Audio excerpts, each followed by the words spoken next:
Հայաստանի Հանրապետության պետական եկամուտների կոմիտեի հրապարակած տվյալների համաձայն 2025 թվականի հունվար-մարտին Հայաստանի Հանրապետության պետական բյուջեի 566 միլիարդ 498.1 միլիոն դրամ եկամուտը գոյացել է հարկերից ու տուրքերից։ Նույն ժամանակահատվածում ավելացված արժեքի հարկի ծավալները նախորդ տարվա համադրելի ցուցանիշի համեմատ աճել են 27.1%-ով եւ կազմել 208 միլիարդ 844.8 միլիոն դրամ։ Հայաստանի ներքին առևտրի ծավալը 2025 թվականի առաջին եռամսյակում կազմել է 1 տրիլիոն 343 միլիարդ 627.6 միլիոն դրամ, ինչը 6%-ով ավելի է 2024 թվականի առաջին եռամսյակի համեմատ։ Ընդհանուր ծավալի մեջ մեծածախ առևտրի շրջանառությունը հաշվետու ժամանակահատվածում կազմել է 874 միլիարդ 11.6 միլիոն դրամ, մանրածախ առևտրինը 416 միլիարդ 869.3 միլիոն դրամ։ Այս տարվա հունվար-մարտին բեռնափոխադրումների ծավալը կազմել է 3 միլիոն 462.5 հազար տոննա։ Նախորդ տարվա նույն ժամանակահատվածի ցուցանիշի համեմատ գրանցվել է աճ 0.7%-ով։ Մասնավորապես երկաթուղային բեռնափոխադրումների ծավալը նախորդ տարվա համադրելի ցուցանիշի համեմատ աճել է 21.3%-ով եւ կազմել է 348.800 տոննա։ Այդ թվում արտահանվել է 73.100 տոննա բեռ, ներկրվել է 162.5 հազար տոննա։ Էկոնոմիկայի նախարար Գևորգ Պապոյանը հանդիպել է Հայաստանում Արաբական Միացյալ Էմիրությունների արտակարգ եւ լիազոր դեսպան Նարիման Ալ-Մուլլայի գլխավորած պատվիրակությանը։ Մեր երկիրը կարող է կամուրջ հանդիսանալ Եվրոպական Միության եւ Եվրասիական տնտեսական միության միջև։ Մեր ռազմավարական դիրքը Հայաստանը դարձնում է բիզնեսի համար իսկական տարածաշրջանային հաբ, նշել է նախարարը։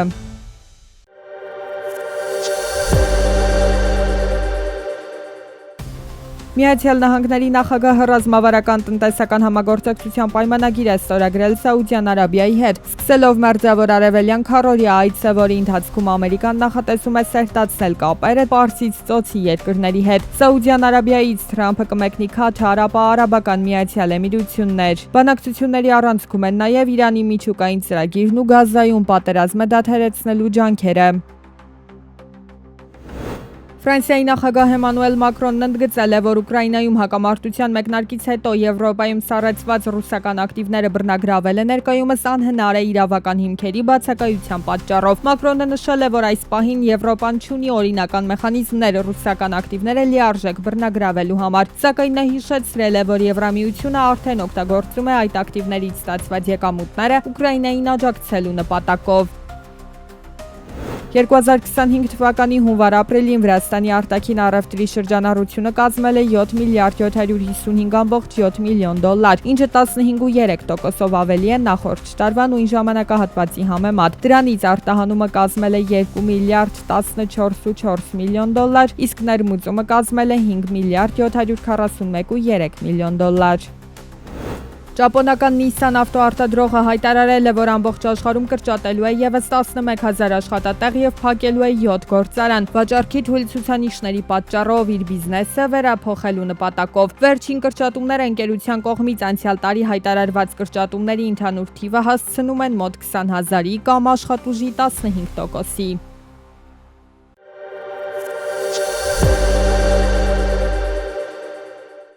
Պարտադիր ժամկետային զինծառայությունն ավարտելուց եւ զորացրվելուց հետո տղաների արագ ինտեգրումը քաղաքացիական կյանքին անհրաժեշտություն է։ Գործազրկությունը կարող է լուրջ խոչընդոտներ առաջացնել այս պրոցեսի ընթացքում։ Պետության գործարկած զբաղվածության աջակցության պիլոտային ծրագիրը նպատակաուղղված էր այս եւ մի քանի այլ խնդիրների լուծմանը։ Ծրագրի առաջին բաղադրիչը ուսուցումն է, երկրորդը պրակտիկան եւ երրորդը միանվագ աջակցության տեսակը։ Բոլոր դեպքերում երկու կողմն է որոշում,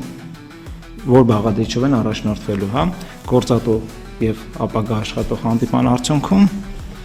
որոշում ուսուցում կամ պրակտիկա կամ երրորդ մոդելը։ Ուսուցման պարագան որոշելիս գործատուն եւ աշխատողը միասին են որոշում, որ սկզբից որտեղ սովորել, ինչ սովորել, որ գործատուն հետո պարտավոր լինի աշխատանքի վերցնել։ Պետությունը իր կողմից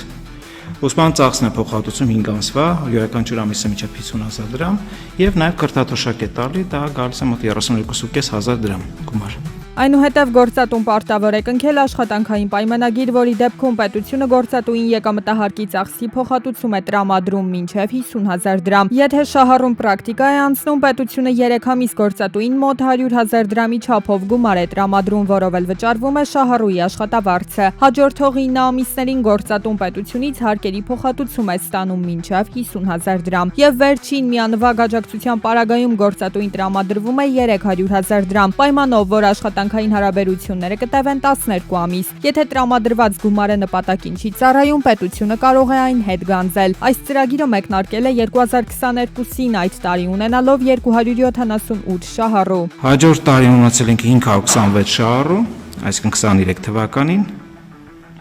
24 թվականին ունեցել ենք 321 շահառու, չնայած նախատեսել ենք 275 շահառու, եւ այս տարի մենք նախատեսել ենք արդեն 500 շահառուի համար ծրագիր եւ դեռ այս պայծրությամբ ունենք 75-ը բնականաբար։ Փորձը ցույց է տալի, որ տարվա ընթացքում շահառուների թիվը մեծանում է։ Թեև նախապես թվականակի նշաձող է սահմանվում, այնուամենայնիվ նախարարությունը սահմանափակումներ չի ներդրել։ Անգամ սահմանված թիվը լրանալուց հետո պատրաստ են աջակցություն տրամադրել ծրագրից օգտվել ցանկացողներին։ Երևանում եւ մարզերում ծրագրի դիմելիության մակարդակը գրեթե համազոր է, մասնագիտական նախընտրություններն են տարբեր։ Եթե առաջի 22 թվականին SMM-ի մասնագետների պահանջարկը չկար, այդքան էլ չէր զգացվում կամ էլ, ապա հիմա արդեն 2024-ից սկսած մեր մոտ այդ մասնագիտությունը գնալով պահանջարկը մեծանում է։ IT ոլորտի 3D մոդելավորման մասնագետներ, կահույքագործ կամ այլ մասնագիտություններ, որոնք միջին մասնագիտական կրթություն են պահանջում կամ գիտելիք են պահանջում, իրականում աշխատաշրջան բակը մեծ պահանջարկ ունի միջին մասնագիտական կրթություն ունեցողների, դա լինի լավ սոդող, տաք պատշար, դա բոլոր դեպքերում մասնագիտություններ են եւ երիտասարդները գնալով դա են ընտրում։ Զորացրված երիտասարդները հիմնականում դժվարանում են աշխատանք գտնել գիտելիքների պակասի պատճառով։ Աշխատանքի եւ սոցիալական հարցերի նախարարության ներկայացուցիչն է ասում, ծրագրի շահառու դառնալու առաջնային նախապայմանը աշխատելու ցանկություն ունենալն է, մյուսը գործազուրկ կլինելը։ Ծրագրին դիմելու ընթացակարգը բավականին պարզ է, պետք է մոտենալ միասնական սոցիալական ծառայության կենտրոն ու ստանալ անհրաժեշտ ուղղորդումը։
Հայաստանն անում է ամեն ինչ մինչև այս տարեվերջ նոր կառուցվելիք ատոմակայանի մոդելի ընտրության հարցը ամբողջականացնելու համար։ Այս մասին Armen Press-ի հետ զրույցում հայտարարել է տարածքային կառավարման եւ ենթակառուցվածքների նախարար Դավիթ Խուդաթյանը։ Ուսումնասիրում են առկա առաջարկները, Հայաստանը բաց է նաեւ նոր առաջարկների համար։ Նոր ատոմակայանը նախատեսվում է, որ կկառուցվի այս պահին գործող Մեծամորի ատոմակայանի տարածքում, նշել է նախարարը։